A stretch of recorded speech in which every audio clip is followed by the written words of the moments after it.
Hello, everyone, and welcome to today's Explorance webinar about transforming the feedback ecosystem at Heriot-Watt University with AI. I can see numbers are still increasing, so I'm just going to give everybody another 30 seconds to join whilst I share my screen.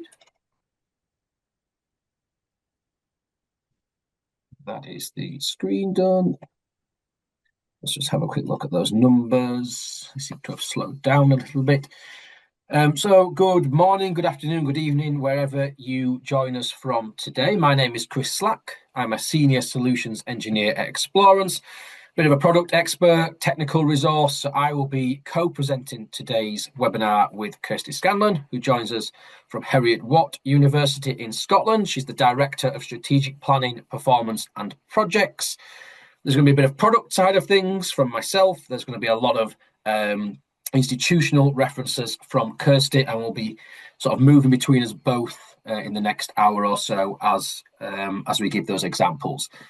There is a Q&A box available to you in Zoom. I know you may not all be familiar with Zoom, but down at the bottom you should see Q&A. If you want to ask any questions at any point to myself or Kirsty, please do pop them in there. We'll probably save them until the end, and if time allows, we'll go through some of those questions here in the webinar. If time doesn't allow, we can see who has said them, and we will make sure we get back to you with the answers.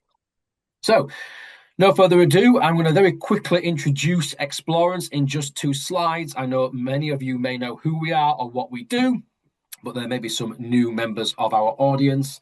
So Explorance is a feedback analytical company. We've been around since 2003, and we look at capturing and analysing feedback analytics from student surveys or from student touch points. We work with over 750 learning organisations globally, and we have a very high renewal rate amongst those customers. That comes in the form of 3 main products. Explorance Blue, which was the first one around from 2003, which is a centralised platform for gathering institutional feedback, typically course or module evaluations, program evaluations, institutional surveys, alumni feedback, onboarding, etc. So right through from the beginning to the end with centralized data collection. We have Explorance Millie, which is our AI-based platform, which allows us to analyze qualitative data from any of our feedback opportunities, and that's what we're talking about today with Heriot-Watt University. And slightly newer, we also have Explorance Blue X. That's a survey tool that's designed for devolution. So anybody can send anything they want, which is often useful for services, for student unions, for researchers, etc.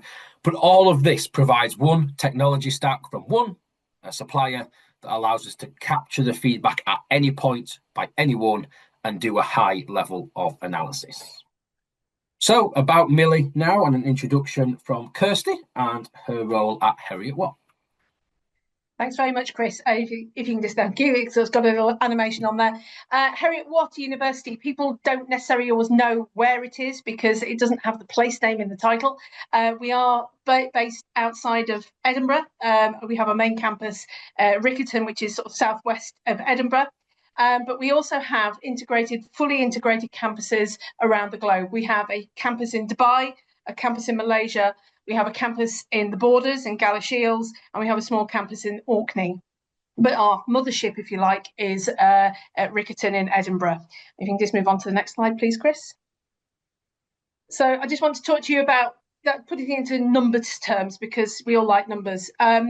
We have around 26,000 students from 170 countries. And about 65% of those are taught on campus, and the remaining 35% are taught off campus. Now, being taught off campus can mean that they are online students. We have a very healthy online cohort of students, but also our joint educational partnerships. So those are students who are embedded in institutions in, say, China or Kazakhstan, and then may come to the other campuses, be that Dubai, Malaysia, or Scotland, in their final years. So the reason I wanted to talk to you about the student body and how it's made up is that we have a global student body. We have a student approach to a global approach to the way we do our survey and feedback. We collect we collect all our information globally, so we need to have something that can mechanize that coming back. I'll just talk to you about our staff as well. because there is a staff module within Millie as well, which we also utilise. We have just shy of 3,000 staff, split roughly 42%, 58% between academic colleagues and professional services colleagues. The bulk of those are based in Scotland. We've got 82% of our staff are based in Scotland, and that's because primarily our research is based in Scotland. Dubai and Malaysia are mostly teaching institutions, but that's the makeup of our staff body. Move on to the next slide, please, Chris. And this just gives a bit of further colour to the variety of our students and what kind of level of study they are undertaking in the different locations.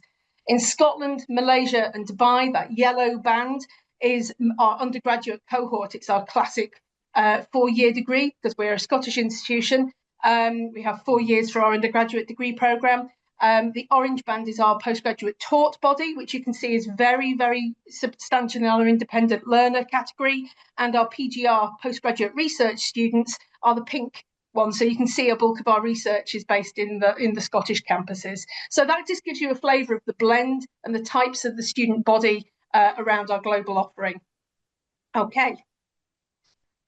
Thank you, Kirsty. So now you know a little bit about Explorance, you know a little bit about Heriot-Watt. We're going to move on to the technology, which is Millie, the idea of machine learning, the ML, and the Y, which is the pursuit of answers. This is an award-winning AI platform built specifically for higher education and looking at amplifying both the student voice and the employee voice. Now, Kirsty is going to provide examples of how they've done both of these at Heriot-Watt. Sometimes these might sit very separate compared to your role where you're joining us from today, but the model will allow you to capture the feedback and analyze that data from either the student or the employee. So we'll jump around some of those different examples. Now, this data can come from anywhere. Let's be honest, as institutions, feedback is everywhere, whether that is course or module evaluations and general survey comments, institutional surveys, pulse-based surveys that you're all offering, whether that is national-based surveys. So I appreciate there's a lot of people joining us today that are not based in the UK where Kirsty and I are, but it could be things like the NSS, the National Student Survey, PTES, the Postgraduate Taught Experience Survey, or PRES, the Postgraduate Researcher Survey. All those national surveys have qualitative elements to them, and you might run something similar in your countries where you're joining us from today. But it could also be written feedback within an email, within a discussion forum, based on a social website, interview transcripts, focus groups. There's lots of unstructured free text comments all over the place. And I know from my own experiences in higher education, are we really utilising all of those touch points for the greater good? Okay, so my amazing team have helped build this, which is a kind of a 9-point action plan for how we would define our ideal feedback experience. At the heart of that is that we want that top line, those blue boxes. We need our data, our feedback to be actionable, evolutionary, and optimized. And what do we mean by that? Actionable, people are telling, and Chris is absolutely right, we have all this unstructured data that we collect in various forms. We need to make sure we do something with that. We have a duty to do something with that information because they have students, staff, potential employees, whatever, have given their time to provide us with this feedback. We have a duty to act on that. So we need to make sure that the insights that we glean are actionable. We need to make sure it's evolutionary. It needs to constantly learn and evolve as the experience changes and grows and the circumstances change and grow. And the foundation of having many years of collated data from lots of different universities around the world and it being tailored to the higher education sector is really, really important because we could chuck anything into Copilot, but it just looks at Copilot outcome from the globe. It doesn't narrow down the university experience, which is what we are talking about. We need to make sure it's optimized. We need to make sure this is quick, it's efficient, because we all know that open comments are very time consuming. And I have a slide about this later on in the presentation. We need to make sure it's quick and efficient to turn this over. The next phase is around consistency, accessibility, and it being transformational. We need to make sure that all our visualizations are consistent, they're readily available within the Heriot-Watt context, and that familiarity will help people to adopt them. So if we do one survey looking one way and we do another survey looking the other, it will jar with people. We need to make sure this is consistent so people just know this is what we're doing with student feedback or staff feedback or whatever it may well be. We need to make sure it's accessible. It has to be easy for our end consumer to access and be able to read. Anything that is many clicks away people turn off. We need to make sure it's easy for them to access and easy for them to read. And it needs to be transformational. We want to be able to build these bespoke measures. We need to build models from this, and we also need to link our data sources. From our ideal feedback, we want to blend our qualitative and our quantitative feedback together to give the whole story. The final layer is this sort of synergizing it, making sure it's holistic and enriching. And this is where we want to blend our quant and qual into the same model. So it's not just bringing two pieces together and reporting them separately. We want to blend them together and look at trends and things like that. We also need to make sure it's cross-functional, adding the different Millie outputs into different information dashboards, so disperse it in different ways and different means, therefore using it, because the data is only as good as how it's being used and when it's being used. And is it enriching? Trend our free text data over time to make sure we can see if there's changes in themes and topics over time and then sentiment over time. So that's our ideal feedback. I'll pass back to Chris. Thank you, Kirsty. So how does Millie help with this strategy and how we can transform it? Well, Millie will take all of your unstructured comments and really simplifying what it can do, give us 4 main areas of interest. That's sentiment analysis, 100% level of sentiment analysis across all of your comments, positive, negative, mixed, neutral. Categorization, and we'll come on to this a little more later in the presentation, but mapping against 1,200 higher education specific categories in terms of the student model, and also over 800 categories in terms of our employee insights model. The system will draw out recommendations that have been suggested by the data set, so by the students or by the staff members. Millie will not tell you, you need to do this or you need to do that. It gives you the data for you to interpret how you want and make the changes that are required at an institutional level. And there's also an alerting engine, which we'll cover, looking at psychological safety, well-being, harassment, racism, etc., and drawing your attention to comments that maybe fall into those certain areas. There'll be a short showcase of the product later on where I will highlight some of these. But over the next few slides, Kirsty's going to explain how different parts of the system worked across these 4 areas with employee data from Heriot-Watt. Okay, thanks, Chris. So this is an example of how we've utilised the Employee Insights module of Millie. So this is an example of you take your full comments and the top level analysis that you can get out of it. So we've put in just over 1,100 comments, and we can see that at a global sentiment analysis, 50% of them are around a negative, which is a not uncommon position for employees insight surveys, but that gives us an overall top level picture, but we need to know more. And you can look and sorry, if you can can you go back one? Sorry. The topics, you can break down into different themes and topics that we are looking at. So job and work satisfaction, employee qualities, company and organisation challenges, IT technology, quality of life and HR. These are the key topics that were gleaned from this set of open comments, and that will alter and change depending on the comments that have been given. And you can see that you can the different peaks and troughs of negativity versus positivity. So employee qualities, for example, is nicely positive, but the company and organisation, there's some negative challenges there. The ones that are the smaller peaks are not explicit or mixed, which always happens with open comments, but being able to drill into those individually is also helpful. Sorry, next slide, next image, thank you. This is what Chris was talking about, the recommendations. What as an institution do we need to do more of? What do we need to do less of? What do we need to change? What do we need to start? What do we need to stop? This is all gleaned from the comments that have been provided by the employee or in exactly the same machine for the students' insight.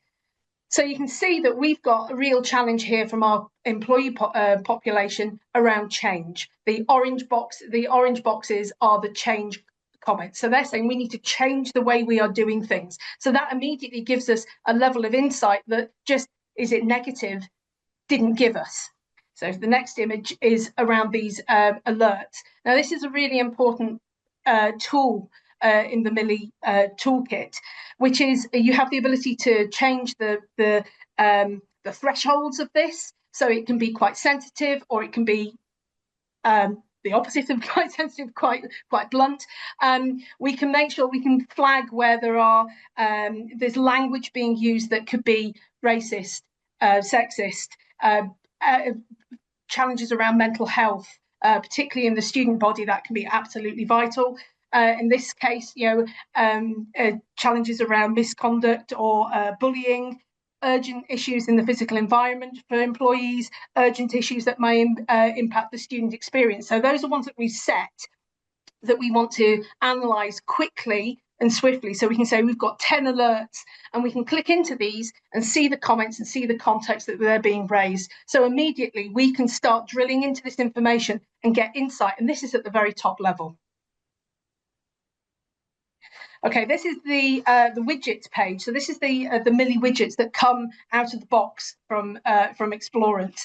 So you can see we've got our prioritised recommendations, our most frequent topics, our most positive topics, and our improvement potential. So this is where it's been thematically organised, and then the user can click into these and explore them further, and it gives you the proportion of number of comments that are in there. And when you click on these, you go into the actual comments, so you can see the comments in details. And this will give the further insight, because you can also see where you have combined. People do have a tendency to give reams of information, may start out very positively, end up quite negatively. This is why if you add up all of these comments together, they won't total the number of comments you've received, because you have many to one relationship. People can be quite happy about something, they can be quite unhappy about something else, and these the tool, the Millie tool, will enable that to be analysed separately, into categorised separately.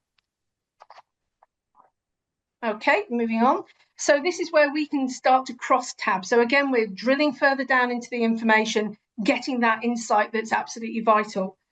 This gives us the ability to cross-tab our data by our defined fields of analysis. So in this example, we have taken the different roles, so whether or not a member of staff is academic or professional services, and we have cross-tabbed that to understand our service elements. So the slightly impenetrable codes on the right-hand side are different service areas of the university.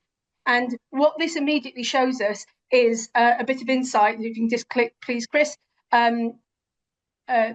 Immediately tells us that academic staff members have quite a negative sentiment around the GA03 code, which is travel administration. They really don't like our website, and they have some challenges with our recruitment, our staff recruitment services, but they have a really positive experience around our IT help desk and our cleaning facilities, and our cleaning services, sorry. And if you go for our professional services teams, and we have the same box, that immediately tells us that professional services staff have a negative sentiment again around the HR06, the staff recruitment services, and a positive feeling around cleaning and help desk, IT help desk. So we can see we've got a holistic experience in cleaning and IT services, the IT service help desk. We also have challenges, consistent challenges in the recruitment, but for travel, it's particularly an academic experience. And that's probably because our academic colleagues are travelling more to conferences, research conferences, and we need to make sure that, or it's not working within the grant funding environment. So this helps us target where we need to make improvements. And this is where the insight is really valuable. Okay. So how do we get to the point of being able to analyse the comments, how cross-tabbing this information against your institutional structure? That's where the model training and the depth of the model really matters. So just to strip this back a little bit, all of our comments are coded manually using a supervised learning approach by linguistic experts at our head office. They all work independently of each other, and when they agree, or three or more people agree on certain categorizations, that makes it into the model. So it's very much supervised, it's very much controlled. It's not like a chat GPT or a Gemini or a Copilot, where if I put that data in today, and put the exact same data set in a week's time, my response could be very different depending how the Gen AI interprets it and wants to bring some information back. So you can rely on consistency and you can rely on accuracy. It's been trained on higher education themes, both in terms of the employee side of things and the student side of things as well. So it understands higher education. It was built for higher education. This isn't an AI tool built for another industry that has then been adapted to higher education. I mentioned before, and I'll show you a pinwheel in a second, in terms of the student model, has over 1,200 topic categorizations within it. So it is the course, it is the people, it is the teachers, but it's also all of the services and all of the student union activity within the same area as well. So it is the library, it is wellbeing services, it is IT services, it is the VLE or LMS, it's also the gym, it's the fitness, it's the food. Everything captured in the same area. Now, that might not be the primary aim of the data that has been collected, but it doesn't mean there's not something there to act upon. It might be a small number of comments about the library, but if they are all negative, there is still an insight that is worth investigating. Now, two crucial points at the bottom of this slide. We still allow localized context. Now, we all know universities love an abbreviation or an acronym. NSS, PTES, and PRES have already been thrown around at the start of this call, but we all have internal acronyms and abbreviations. We all name buildings or name technology systems. They have a completely different context. And apologies for those that have heard this example before, but something that said Chris Slack is cold, automatically Millie would say that's a negative around a person, maybe about their approachability. That's the name of your library. That comment has a completely different meaning. So we're using a really well-trained global model with a high level of accuracy, but also allowing those pieces of localized context that only you can help train the model with. And language is very much subjective. So you can always add manual categorizations. Millie would rather not provide a categorization than provide an incorrect categorization, which means we're always giving you that high level of accuracy. Just very quickly, before we move on to the next slide, this is an example of the 1,200 topics. Now, I know this appears quite small on the screen, so please forgive that, but you can see the main topics around the top: the course component, teacher effectiveness, people, and also those other services and admin elements. The really important part of this is the depth. There are lots of AI tools out there that will say you had 400 comments about the teaching effectiveness or about the course component. But what about those areas? They're easy to give high-level overview without any real detailed insights that we can actually act upon. So if I say something about the course, was it about the practical side of the course, the assessment side of the course, or the course material and structure? So you can see the next level of interest. I think about the course material and the structure. Okay, what about it? The content, the readings, the projects, the workload, the course in general. I'm going to say it's about the content. What about the content? The quality, the quantity, the clarity, the pace, the timing of it, the repetitiveness of it. That detail really matters. We don't just want to have 8 or 9 high-level themes, 50 categorizations that just tell us your teaching was good, your teaching was bad. The course was good, the course was bad. We want to drill down, and that's what Heriot-Watt are doing in terms of that level of detail about exactly what needs to change, exactly what is a positive area and exactly what is a negative area. Okay, I just want to talk to you about our journey with this, and actually our journey starts before this chart. In fact, 2 years almost to the day, one of my team came back from a conference and said, "I've seen this piece of software and I think it's really great." And I'm usually quite a cynical person. I said, "Really, is this the case?" But Richard Cooper, who may well be on this call, he set up a bespoke demonstration, and Chris came and gave that for us in the March.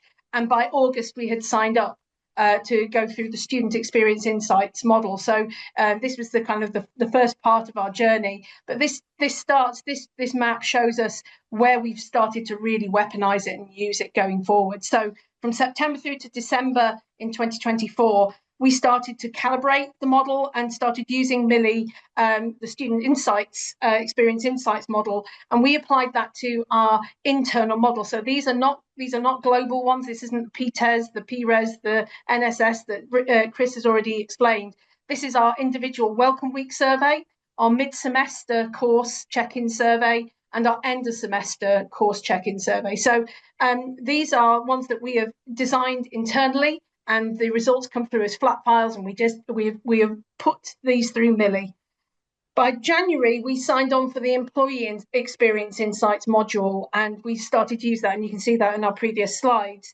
And through February through to April 2025, we were using Millie data and trying to use effective ways of mechanisms for sharing the analysis around the institution, because, as I've said before, this is only as valuable as the information we can put out. We can sit and look at this work until the cows come home, but it's only valuable when we can get it back out to the university community for action.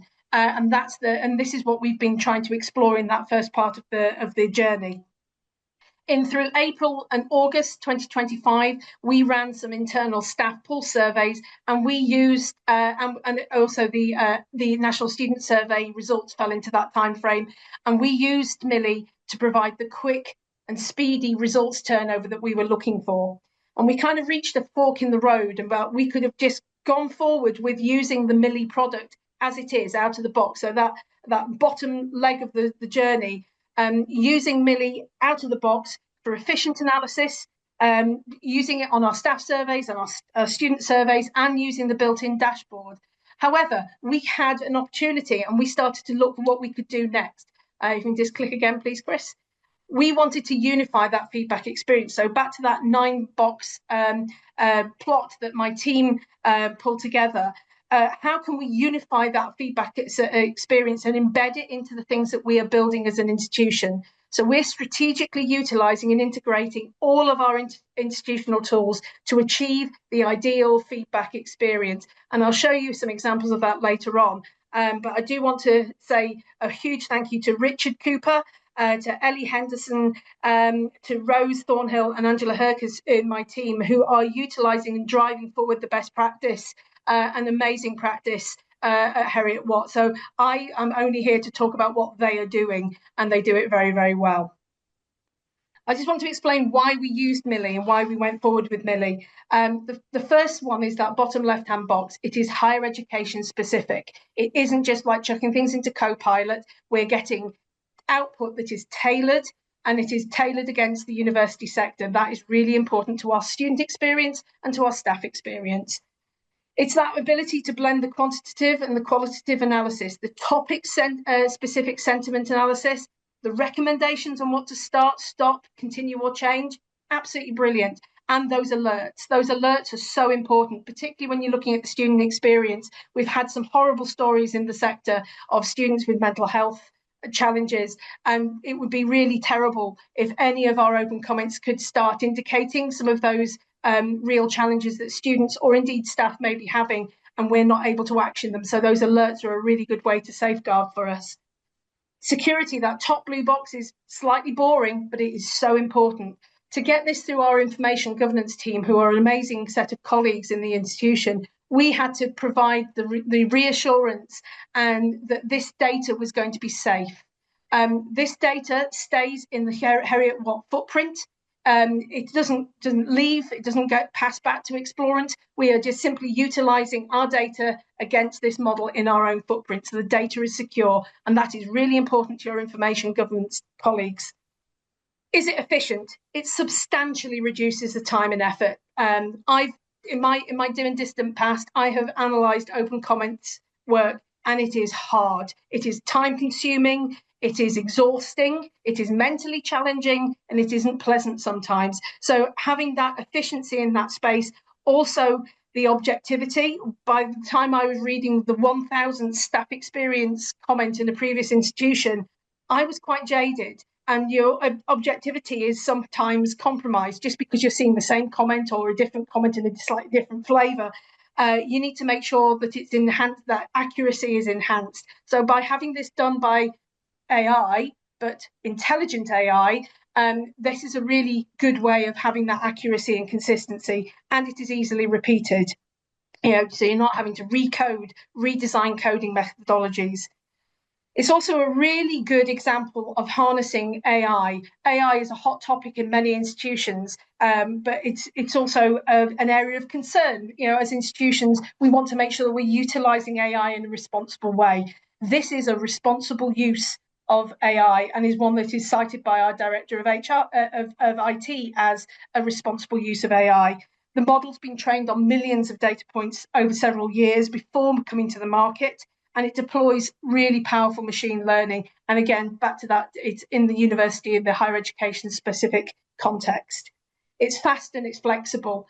It's scalable, it's customizable. You can see some of the customization that we've done and we will do shortly. We can input any data source and survey source with ease, and it produces those outputs really quickly and clearly in a range of formats. And as Kirsty mentions, in terms of customizability and the model that we are using, there is a global model, global categorizations that every institution will have access to.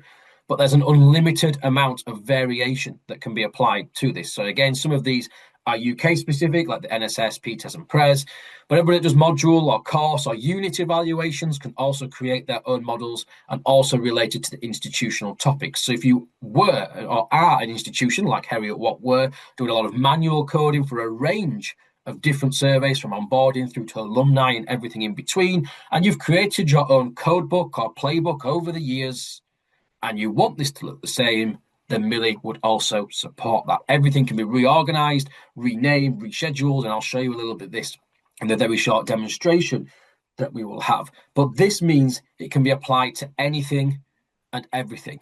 And in fact, institutions in the UK are often doing course or module evaluation surveys and mapping them to the NSS model dictionary. So they get a little bit of a head start on what is likely to come further down the line to encourage education of what is out there, and also tailor and delivery to make sure that we can get the best of what students say when the NSS does come around. Some of the key features, I've not got time to show all of these in the showcase, but it's done pretty quickly, and Kirsty has an example on time savings that will be coming up pretty soon. There's lots of different screens that allow lots of different personalization. It's an interactive dashboard that allows you to go wherever you want to go. It's not just a final spreadsheet of information. It is that place that you can go with automated tagging and coding, with the alert detection and scoring engine. It supports multi-language uploads for those of you based in possibly in Europe, in Africa, or in the Middle East. You can upload your mixed language comments and it will do the job for you. And there's the ability to share this in bulk with lots of control, either in the system, or Kirsty will also talk about some of the BI reporting that Heriot-Watt have done so successfully. So we wanted to mechanize, so we built our ideal framework. We wanted to mechanize that. So you can see this is, I won't dwell too long on this. We've collected our data, we've prepped our data from various sources, and you can see that list of different sources that we've used. Those are our internal surveys, the national surveys that Chris has talked about, then our staff pulse surveys. We've also digital insight surveys and strategy surveys. Basically, anything that's giving us any form of open comments, we are throwing at Millie and categorizing it, whether it's staff people who've provided it or students, and we're utilizing those modules effectively. We import our raw data through to Millie. It's then there's redaction, the sentiment analysis, categorization and recommendations. That then gets exported as processed data, and we are then transforming and visualizing that in Power BI. So we as a unit, we use Power BI to disperse all our data, our strategic reporting data to the university. And what we're doing is blending this in with this. So we're taking the data from Millie, transforming it and pushing it into Power BI, producing those free text insights models, linking the qual and the quant together, and integrating that free text insights into our existing reporting. So it has that look and feel that we talked about earlier, that people feel comfortable and it feels seamless to them. And then from the reporting end, we're sharing those reports via Power BI. We're applying different levels of access where appropriate in the BI interface. We can review, discuss the findings. People can develop action plans. We communicate those actions, close that feedback loop. So that's our mechanization of our ideal, that 9-plot chart. This is how we are mechanizing it going forward. And this is a work in progress. We have examples of how this is happening, and we're trying to make this our go-to. Okay. Oh, is this you, Chris? Yeah, no, it's me. Sorry, I've forgotten my slide. This is something that I am always asked to talk about. We really wanted to explain why this is such a good tool for us. And the big thing for us is the time spent on analysing these open comments. How many institutions have open comments that are just sat doing nothing with because it takes too much time to analyse them, or you do very top level insight? So what Chris can click through to is this is where we save our time. If we look at our student surveys, we get just shy of 50,000 comments, and using a 20-second per comment average, which is pretty lean, I have to say, that equates to about 225 hours of work if that is one person going through and coding these things. So you can see the time spent is pretty huge. The Millie processing reduces that time down to about 4.5 hours. So for us, that's a 98% reduction in processing time. Suddenly it is accessible. We are either not doing that piece of work because it's too time consuming, which is poor in itself, or we are having to do that piece of work, which is massively inefficient. Either way, this is an excellent use of the data that we are collecting from our students and we are providing. And from the same logic, using the same basis for our staff surveys, we have 2,000-ish comments. It would have taken a good day. I would say it takes more than a day, but that's because staff tend to talk more in their open comments than students do. We get essays from them. That equates to about half an hour in Millie. So you can see the time saved and the time spent is absolutely light years apart, and it is that in itself is one of the key drivers for why we went forward with this tool. We can take the insight so quickly out of the data that people are spending their time generously to give us. We have a duty to do something with that, and we are able to do it quickly, efficiently, consistently, and safely.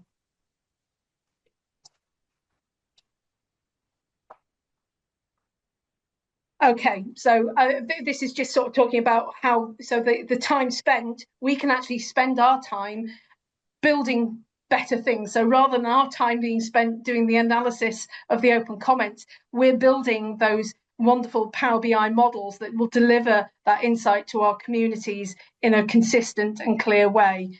And that to me, as the person who was really pushing for the budget to be spent, that was the main driver for the purchasing of the Millie software. Okay, Chris, over to you. Thank you. So my last slide before we have a quick showcase of what is possible is the idea of utilising a large language model for some of the data sharing that takes place within the Millie interface.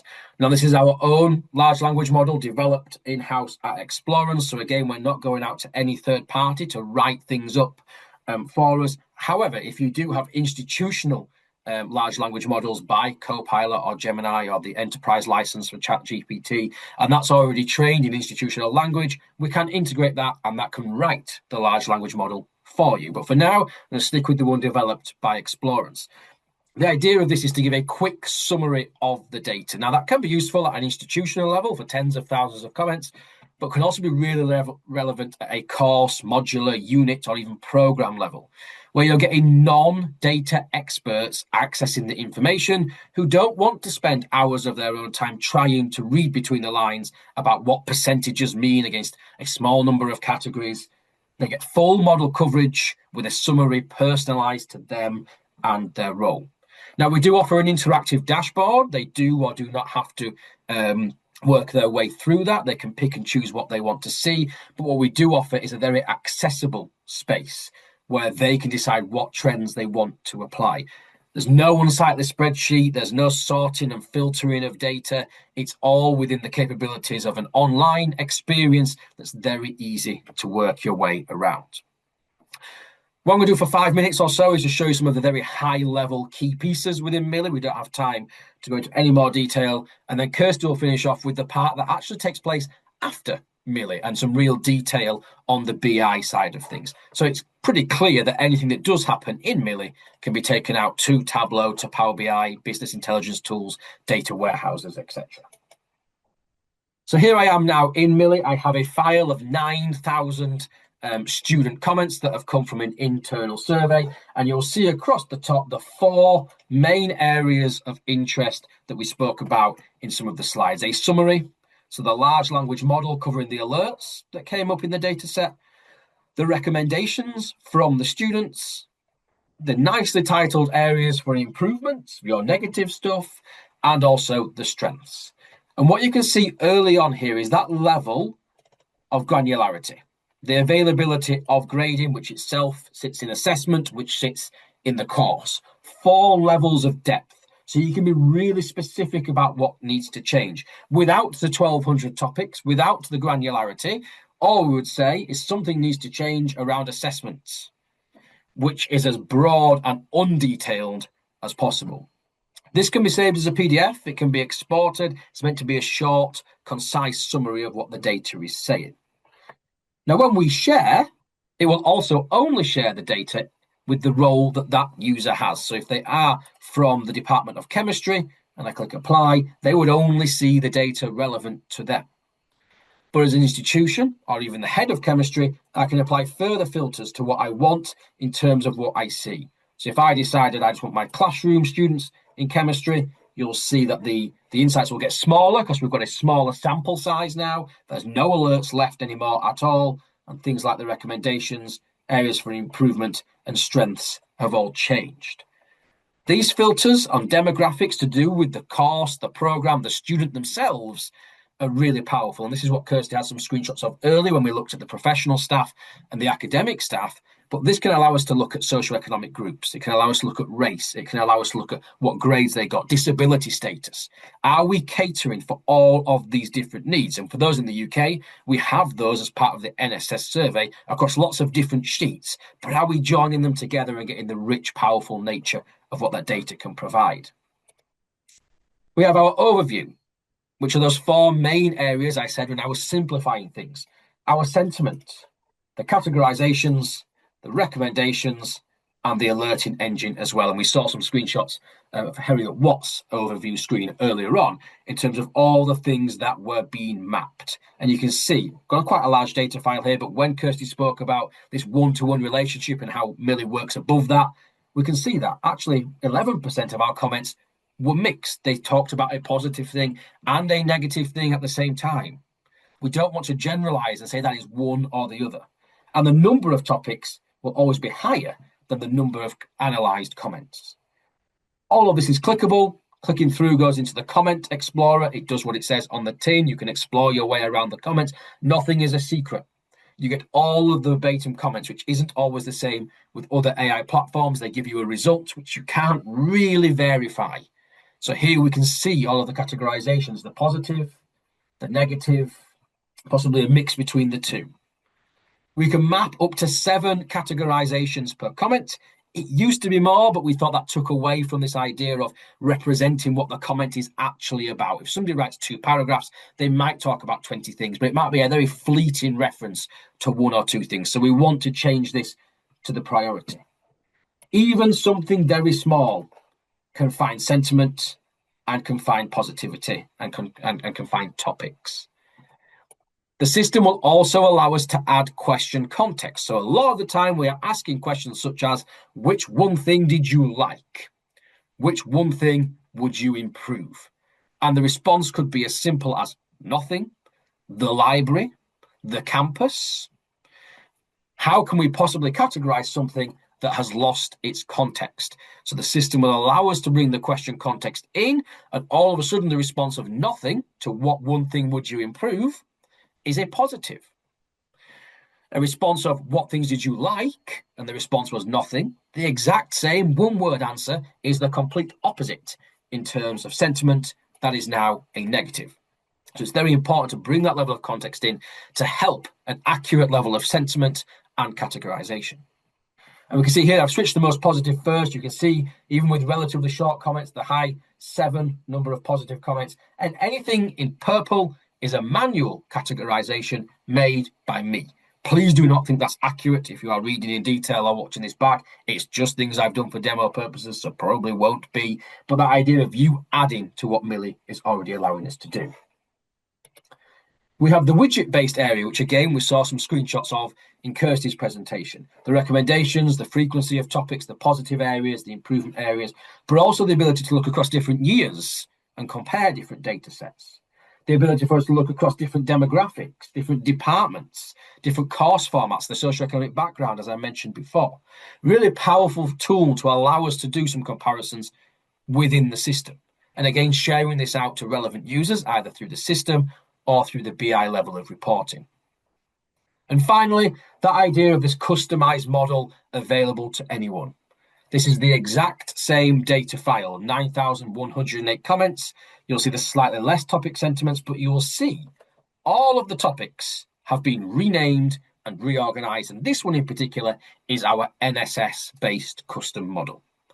Everything looks the same, everything acts the same, but you can actually use lots of different models against the same data set. We are not pigeonholing NSS data to NSS, course evaluation to course evaluation. You can cross-tabulate them together. You can look across different areas. It's very customizable. There's no one-size-fits-all. One institution might want to do things in one way, another might want to do it in another, and you can't get that from just a spreadsheet output. And when we go through this, the widgets, the topic explorer, the comment explorer, you can see everything has changed. All of my comments that I click through have changed. All of my topics and the structure is now based on NSS. I can still see the global sentiment on the right-hand side, but based on those themes and topics. And the idea of the topic explorer is even when we drill into some of this information, the teaching on the course was 57% positive. That granularity allows me to work out the areas of negativity in and amongst the areas of positivity. So the lecture events themselves were negative, a lot of the other areas were positive, and that is the purpose of the model being trained how it is, the detail and depth within the model to give you proper insights, not just a really high-level theme with no detail attached to it. So those custom models can be applied throughout the system. Gives you that full level of flavor for what you want to collect.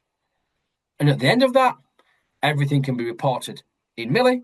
It can be reported in Explorance Blue if you have the Blue platform, or it can be reported within BI tools and data warehouses, which is where Kirsty is going to finish off. Okay, so this is just an example of how we're utilising this into our Power BI model. So this is our National Student Survey results reporting model. And what you can see here is this is where we're combining our questions output, so the quantitative data with the qualitative data of the open comments. And at the top level, if you can just click through, I think there's a highlight on that, Chris. Yeah, so you can see that we've got here, we can see 79.3% of our average positivity is in our quant data questions, but there's only 50% positivity in the comments. So there's an interesting dichotomy there that we are getting more positivity in the results than we are in the comments.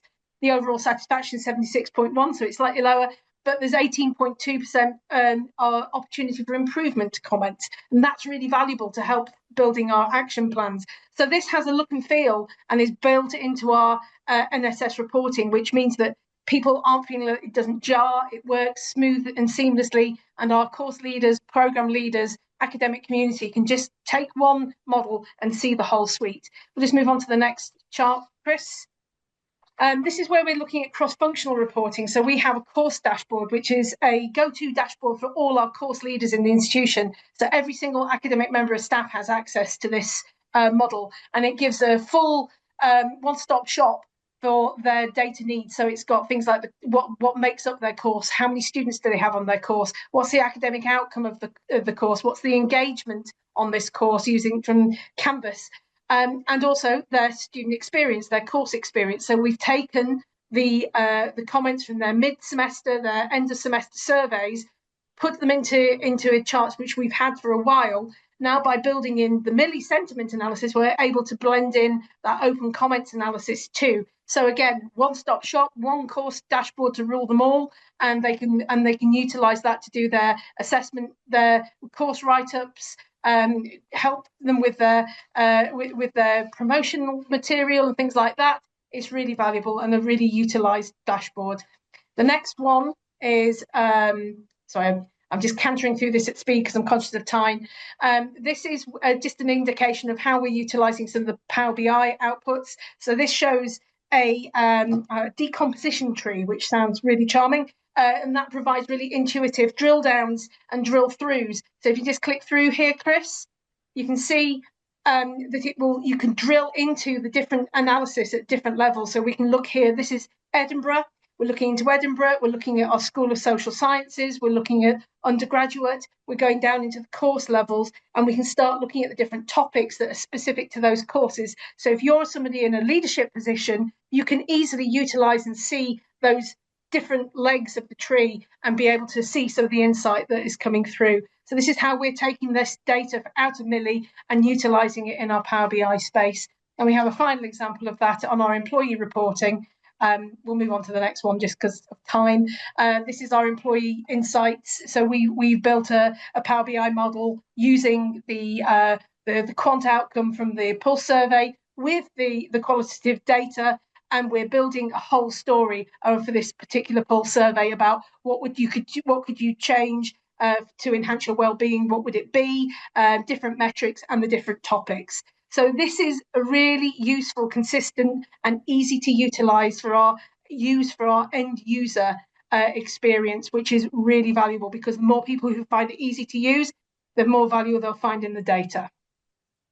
And we have a final slide, which is just giving some examples of feedback. And I think that someone has asked in the chat that if we will share the slide pack afterwards, so you can utilize, because those are quite small, but generally it's all very positive, the feedback that we've had from users around the university. And on that, I will hand back to Chris. Thank you. So we have a few minutes left for questions. Please do pop them in the Q&A box if you do have a question for Kirsty of either a couple that have come in. So we'll take those whilst you're given the opportunity to write your own. So will a copy of the slide deck be shared after the session? I don't know for sure, but we'll try our very best to do so. And we know who's asked the question, so we can certainly send a copy on to yourself.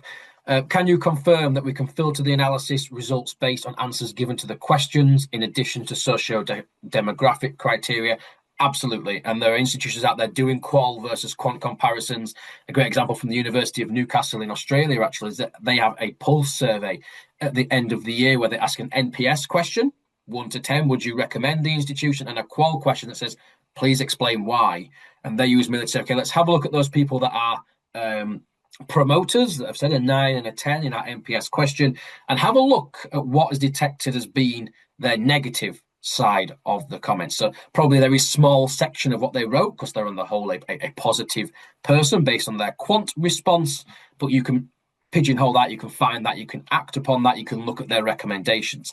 It's not disregarding data, but those detractors that have put a 1 and a 2 and have wrote 4 paragraphs about how everything was bad and now everything needs to improve. It's probably not a realistic state of affairs and also not something that you're going to do en masse. So yes, absolutely comparing qual to quant as well as demographic information as well.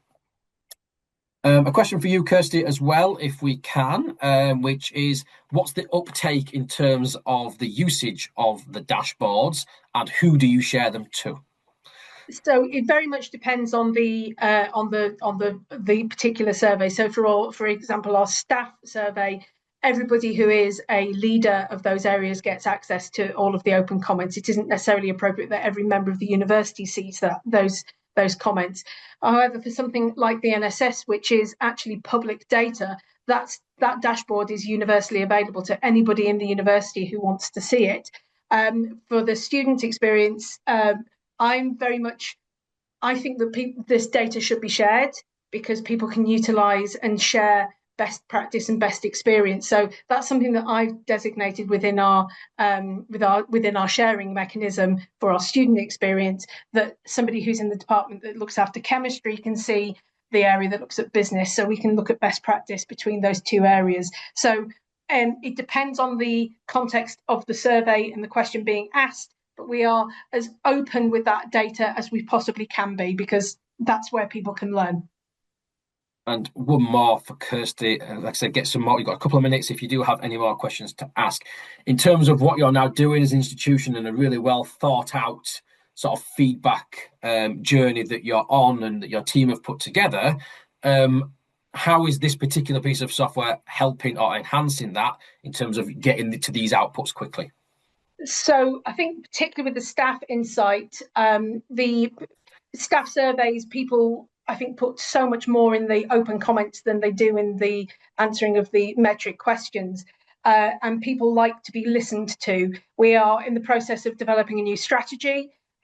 Like every institution in the whole sector, we're all under challenging times, so people have got a lot to say, and being able to mechanize the feedback and mechanize the feedback that they have given in a really swift time to be able to pass that back to make action happen is really valuable. I didn't answer the previous question about the uptake of this. I have got a dashboard of dashboards that my team have built, and we need to refresh that to see what the uptake is. It's patchy. We're on a journey with this, but we are encouraging at the top level of the institution to utilize this data provision, and also at that low level, so the course dashboard, all academics can see that and utilize it, and we will eventually bring everybody together to utilizing and being a fully data-driven organization.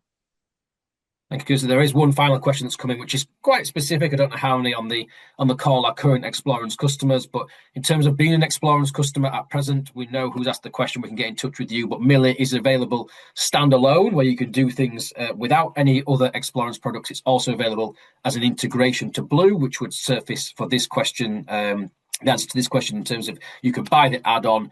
It can be available for NSS, PTES, prayers, and also plug into your existing Blue reporting. There is an additional license cost. It is an additional product, but we'll get in touch with you separately, that person that's asked the question about possibly purchasing Millie as well as having Explorance Blue. Okay, that is all for the Q&A, and we have probably under 90 seconds remaining. So I'd like to thank everybody for joining us today. I hope you found both the product part and the fantastic Heriot-Watt case study useful. And thank you to Kirsty as well for spending an hour with us and talking through what you and your team are doing. It's great to see. Thank you, everyone. And thank you to my team for doing the driving of this. I wouldn't be here without them. Thank you.